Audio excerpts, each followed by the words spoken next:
Hi everyone, nubkeks here, welcome back to Nub Raids, and in today's video, it's the routine thing now at this point for the channel, isn't it? I'm going to be giving you a free-to-play, low-spender guide to how to approach the fragment event for Gaius the Gleeful, which is happening in the game right now. Gaius is in the game, and great news, looking at his base stats, he looks very, very solid actually. Great speed, crit damage, really good attack as well, and he's got good attack multipliers on his moves too. They all seem to be hitting pretty damn hard, and the great news, the main thing of course, is his bombs. His bombs have a 5 times attack multiplier, which is a really, really solid amount for bombs. I certainly think for Arena he's going to shine. He's definitely going to shine there. He's going to be well worth getting. If you think about Lord Shazar's bombs have a 3.2 multiplier, so Gaius coming in with a 5 times multiplier and significantly higher base attack, he's going to be hitting really hard. So yeah, he's going to be kind of a beast. And yeah, his passive, it's only the 30% chance to place bombs. They're also a 5 times multiplier though. So certainly for, you know, normal Hydra and hard Hydra even as well, probably, he's going to be a pretty good damage dealer there, right? 3-turn AoE ability that's putting out these bombs. It's going to hit pretty hard on those lower difficulties. War Mother is better, but Gaius is still going to be good. You can check out my War Mother video, by the way, if you want to see that. The only criticism I have really of him is that the color scheme on his body is pretty boring. Like his design, the shapes and stuff are really cool, but the color scheme seems really bland. I'm a little bit worried, I'm not going to lie, that it's a bit of a blank canvas upon which to sell monetized skins. Let's be real, little bit of a concern there, but I don't know. You gotta throw in a bit of spice into the video like that to get the comments going, right? Okay, well, let's take a look at this. So the event is going on. I'm slightly in the way.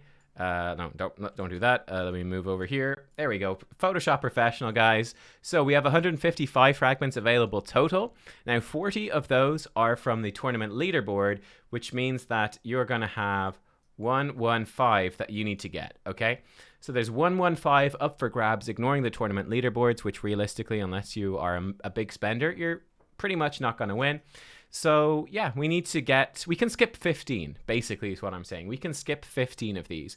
And that brings me to interesting point number 1, which is the summoning events, right? We've got 2 summoning events. So the first one is the Summon Rush, which is like so. And the second one is the Champion Chase, which is like so. Now, as always, with the way they portray these calendars, it's quite deceptive, right? It's quite deceptive. So, for example, the Champion Chase tournament, if we look at this, for example, it looks like it runs for all of Friday, all of Saturday, all of Sunday, all of Monday. That's not how it works. It doesn't run for 4 days. It only runs for 3 days. But obviously, depending on where you are in the world, it's going to start at different times. Like, so for example, for me in Ireland, Champion Chase tournament is going to start probably at like 9 a.m. or something, maybe 8 a.m. I don't know exactly. I can't remember what it is exactly on Friday morning. And then it ends at 8 or 9 a.m. on Monday morning. So it's like, it's technically on during the Monday, but not in any feasible way. And this is also true of your energy spending things, which is perhaps more important. So just in terms of that, and I'll obviously mention that as we go. But these 2 events, as you can see, Champion Chase gives you 15 fragments if you fully complete the fragment portions of it. The Summon Rush gives you 20 fragments if you fully complete that. What this means is, look, if you complete all of Summon Rush, you could skip Champion Chase entirely. Champion Chase, by the way, is going to be during a 2 times Ancient event, presuming that everything goes according to schedule, which there's no reason to think that it wouldn't. And we also know there's really good champions during the 10 times this weekend for Summon Rush. As always, my advice for the 10 times is, you know, if you want to max it out for the Summon Rush rewards, because Summon Rush rewards are typically very good, if you want to do that and you have the shards to spare, that can be a pretty good way to do it. Pulling for 10 times champions themselves is usually not very good, but if you're close, well, not even close, if you are guaranteed to complete your Mercy timer, which means that you realistically have to have tracked it, you know exactly where you are in terms of your resources, then it can be worthwhile for sure to pull for that Summon Rush, hit your guaranteed legendary in relatively few shards and have a go. If you're at that point and you're going for one of the champions, it might be worth to commit more, depending on where you finish at, and to grab the full 20 fragments and then save your ancient shards for a guaranteed legendary would be my advice. But it's up to you. Personally, what am I going to do? I don't have enough shards for the Summon Rush, so what I'll probably do is pull however many to get 5 fragments from Summon Rush, I can make this judgment as soon as it goes live because I'll be able to see it. So I'll pull the minimum number of shards required for Summon Rush, and then I'll probably max out the champion chase. So I'll skip 15 from Summon Rush. That's most likely going to be my strategy because I'm not going to have enough shards to max out Summon Rush. So that's my thoughts on it. And it's sort of up to you in terms of where you are in your shards and whatnot. Champion chase is obviously easier to max out. So yeah, just bear that in mind. Bear that in mind, guys. Okay, so that is part number 1. Now, part number 2. Here's sort of something that's a bit reassuring, perhaps. Artifact Enhancement. We're going to have 2 of these events. So the last fragment collector, we had 3 of them. So this is less intense.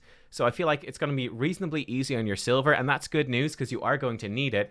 I would get this Artifact Enhancement Event 1 out of the way as quickly as you can, and you should have stuff kind of prepared for it already if you've been preparing well. Now, Fire Knight is a bit more important, okay? And Fire Knight is going to be overlapping whoops, not like that, with Dungeon Divers 1. So what I'd really be doing, I would actually be doing a little bit of Fire Knight today, but I'd not be going crazy on it. I'm going to be waiting for Dungeon Divers to start. Once Dungeon Divers start, I'm definitely going to try to blitz out Fire Knight, and you need to really get it done, preferably on Wednesday. If you get a good chunk done today, finish it off on Wednesday, get your Dungeon Divers points, and be really well set for the first part of this Dungeon Diver tournament.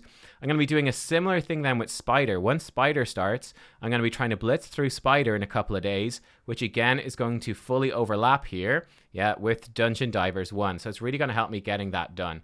At the same time, we have a champion training event is going to be happening, right? This whole way through here. So you've got, realistically, only probably Sunday, which is probably not a great day for most people to play. You've got Sunday is the only one you should be done with your dungeon tournaments by then. So you probably want to be doing a little bit of champion training consistently along the way. It could be a fairly big investment because it's a long event, and 15 shards are up for grabs. You can't probably skip those. It's going to be a big deal. So I would be slowly working away on this. And if you can blitz through these 2 dungeons during their super raids and dungeon divers and get that out of the way quickly, you'll have more time to focus on champion training. Since the artifact enhancements aren't too bad, you could use some brews and stuff like that to help with this champion training. But yeah, I definitely watch out for this one. I think this one is definitely one to watch out for. It could be a little bit tricky. Then we come into week 2, really. And week 2 actually starts off quite hard. And it's pretty much the only major hard part, apart from this potential champ training. But again, we've got champ training, and that directly overlaps with the Dragon Tournament. So this is quite nasty because these are both events that require really energy, is sort of the best way to do them. So that is pretty tough. Now, my advice is pretty simple. Is that seeing as Artifact Enhancement 2 starts on the Monday, I would be trying, and you should have a good stockpile of silver from Spider, and hopefully you haven't spent too much silver in Champion Training 1. Hopefully you'll be able to come in, clear out Artifact Enhancement 2 pretty quickly, right? Then I would be coming in and I'd focus on Dragon first. I try to pretty much blitz Dragon quickly, overlapping with Dungeon Divers 2, right? I'd be trying to blitz those 2 together, and then I'd be clearing up the last day of Dungeon Divers, farming my Champ Training Tournament. And once you've finished Artifact Enhancement 2, hopefully early, that means that any silver you've got left over, you don't need it for anything else here. So you can use that silver to boost up champions with brews for champion training. So that will help you get to this. Now, it's only 5 shards in here, so I'm hoping it's actually going to be fairly easy, right? If we look, it's 3 days long, basically. If you compare it to this one is 5 days long for 15, 3 days for 5. Hopefully it's not going to be too hard. So that would be my sort of advice right there. Then we've got, of course, the final Ice Golem tournament. Well, it's only 3 days.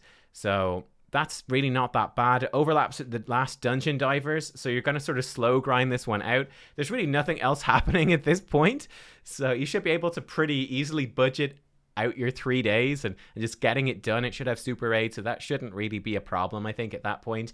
And apart from that, we have obviously 2 arena tournaments.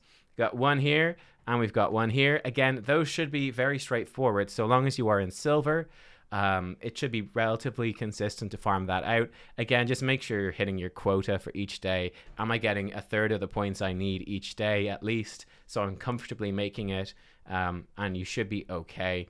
If you're in gold, it should be really quick and easy to get that done. So honestly, looking at this event, I think it's pretty easy, actually. It doesn't look that bad. And the big things to watch out for are the 2 champion training events. I think are the tricky things to just do alongside the dungeons that are kind of overlapping. Especially, I think that next week, Tuesday, Wednesday next week, is quite a lot of overlap happening right there. It's going to be quite busy. I believe this is also going to be during CVC. I believe we should have a CVC running Tuesday to Wednesday. So CVC. So that might help you, right? Artifact enhancement, grinding some dragon is not great during CVC, but you'll have to do it. And champion training as well. So yeah, that's something to watch out for. I'm pretty sure that's going to be a CVC. So yeah, that's it, guys. That's it. I mean, let me know what you're going to do. Do you have any sneaky strategies? Are you going for the summon rush or for the champion chase? I feel like that's the big question mark. Yeah, I feel like that's the big question. I mean, in theory, you could do both and skip one of the champion training events, right? If you do your sacreds and voids here, and then you pull your ancients over here. I wouldn't really recommend it, though. I really recommend focusing more on the guaranteed summons and just getting the champion training stuff done. That's my thoughts, though. That is Gaius. I think he looks great, and this doesn't look to be too bad. Seems like they've...